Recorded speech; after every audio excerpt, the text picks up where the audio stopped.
राधे राधे जी, जय श्री मन्नारायण। बोली विष्णु भगवान की जय हो। आज जी मैं आपको एक कथा सुनाती हूँ। कल को एकादशी है, परिवर्तना एकादशी है। इसके करने से मनुष्य के सभी पाप नष्ट होते हैं। श्री मन्नारायण भगवान की आप पर कृपा बनी रहेगी। इस कथा को सुनने से ही बहुत सारे पुण्य मिलते हैं, आपको जरूर सुननी चाहिए।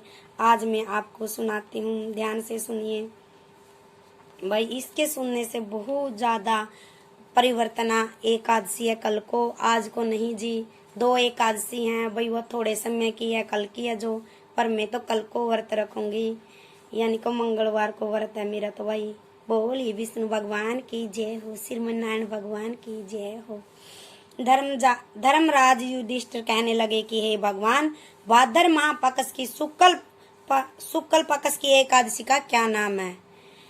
विधि तथा माध्यम विस्तार कहिए। श्री कृष्ण भगवान कहने लगे कि हे राजन, पुण्य स्वर्ग और सब पापों को नष्ट कर देने वाली उत्तम वामन एकादशी है। मतलब इस दिन श्रीमन्नारायण भगवान ने वामन का अवतार धारण किया था। बोलिए वामन भगवान की जय हो। बल पापों को नष्ट कर देने वाली है तथा उत्तम एकादशी का महत्व है तुमसे कहता हूँ, ध्यान पूर्वक सुनो।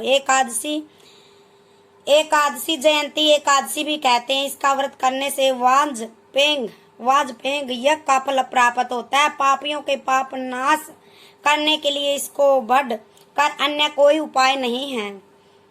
जो मनुष्य इस एकादशी के दिन वामन भगवान की पूजा करता है वह तीनों लोकों में पूजित हो जाता है। एंत वह मोक्ष की इच्छा करने वाले मनुष्य को व्रत के अवश्य करें। इससे भाद्र पक्ष शुक्ल पक्ष एकादशी का व्रत और पूजन किया, उसने ब्राह्मण विष्णु सहित तीनों का पूजन किया है। भाई जो वामन भगवान की पूजा करता है नहीं, कल वाले दिन उसने तीनों लोकों की पूजा कर दी है। उसने ब्रह्मा विष्णु तीनों लोकों का पूजन किया। हरिवास के अंत में एकादशी का व्रत कहना चाहिए। इसके दिन भगवान करवट लेते हैं। इस दिन भाई भगवान श्रीमन्नारायण जी शेष नैया पर शयन करते हैं और परिवर्तना एकादशी के दिन भगवान ने करवट ली थी। पहली बार करवट एकादशी को ली थी। भगवान के ये वचन सुनकर युधिष्ठिर बोले, भगवान मुझे अति संदेह हो रहा है कि आपको किस प्रकार सोते हुए करवट लेते हैं तथा किस प्रकार राजा बलि को बांधा और वामन रूप रखकर क्या लीलाएं की। चातुर्मास के इस व्रत में की क्या विधि है तथा आपके शयन करने पर मनुष्य का क्या कर्तव्य है, सो आप विस्तार पूर्वक कहिए। श्री कृष्ण कहने लगे कि हे राजन, अब आप सब पापों को नष्ट करने वाली कथा को ध्यान पूर्वक सुनो। त्रेता युग में बलि नामक का एक दैत्य मेरा परम भक्त था। अत्यंत दानी, सत्यवादी तथा ब्राह्मणों का सेवक था। यज्ञ के प्रभाव से उसके इंद्राधिक सब देवताओं को जीत लिया था। देव ऋषियों सहित इंद्रदेव सब देवता भगवान के समीप थे।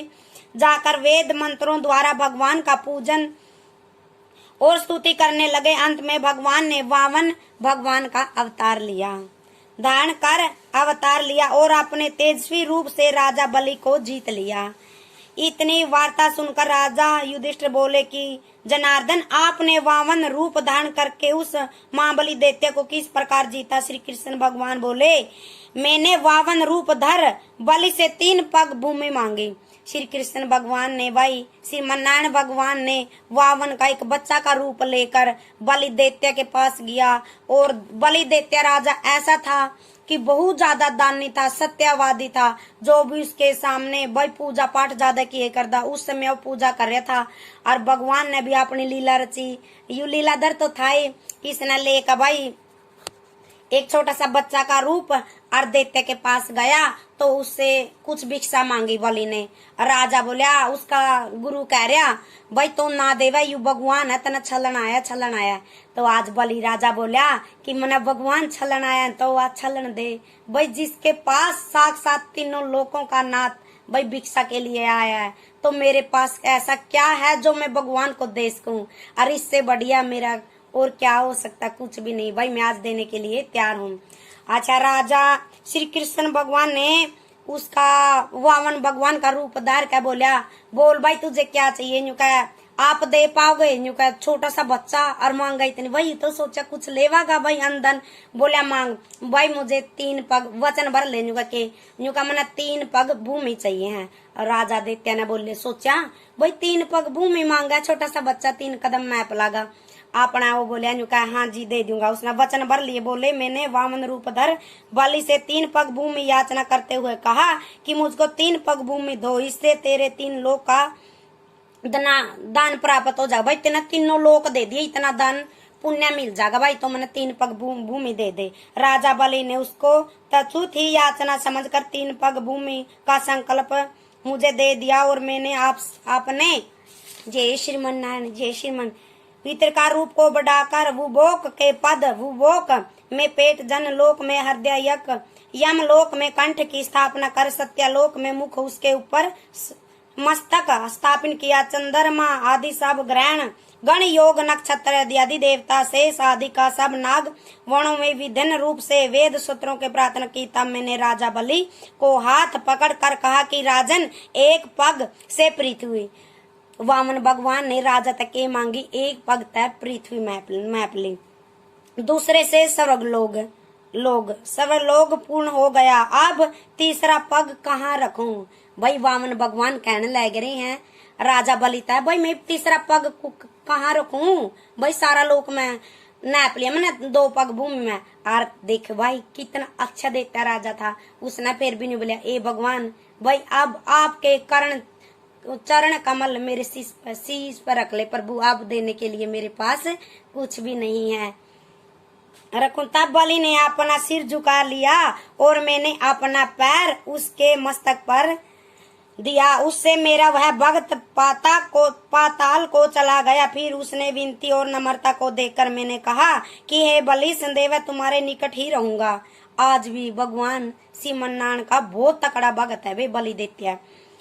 विचोन के पुत्र बलि के कहने पर वह भाद्रपद शुक्ला परिवर्तना एकादशी के दिन बलि के आश्रम पर मेरी मूर्ति स्थापन हुई और दूसरी क्षीर सागर में शेषनाग की पीठ पर हुई। से एकादशी को भगवान शयन करते हुए करवट लेते हैं, इसलिए त्रिलोकी के नाथ विष्णु भगवान का उस दिन पूजन किया जाता है, जिसके तांबा चांदी चावल और दही का दान उचित है। रात्रि को जागरण अवश्य करना चाहिए। भाई जिस दिन आप एकादशी का व्रत रखा नहीं, थोड़ी बहुत ही देर जागरण जरूर करना चाहिए। भाई भगवान का गुणगान चाहना चाहिए, 1 घंटा 2 घंटा। भाई मैं तो 12 बजे लग जरूर जागू दिन हाई एकादशी।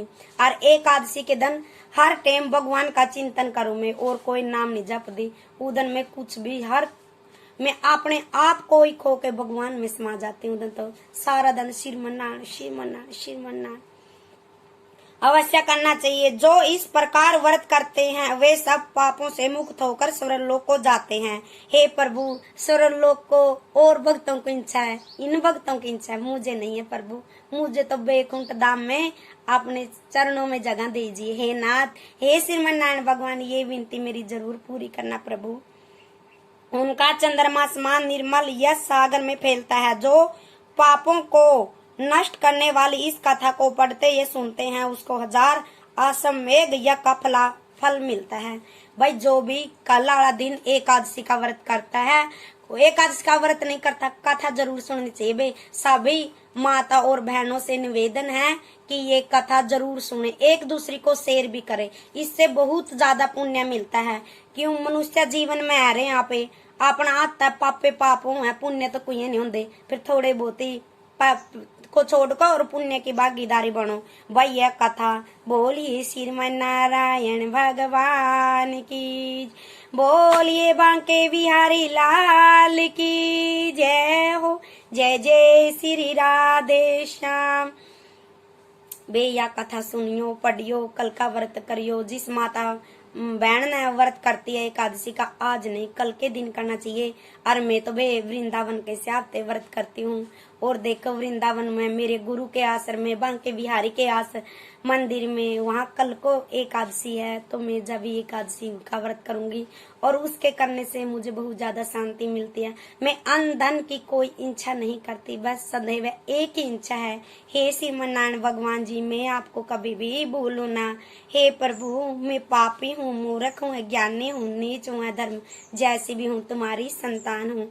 मैं अपने आप को तुम्हारे चरणों में समर्पित करती हूँ, स्वीकार कर लीजिए। हे नाथ श्रीमन्नारायण भगवान मेरे परमपिता भगवान है और लक्ष्मी मेरी माता है, मैं दोनों को कोटि कोटि बार नमस्कार करती हूँ। हे नाथ आपके सिवाय कोई नहीं है मेरा।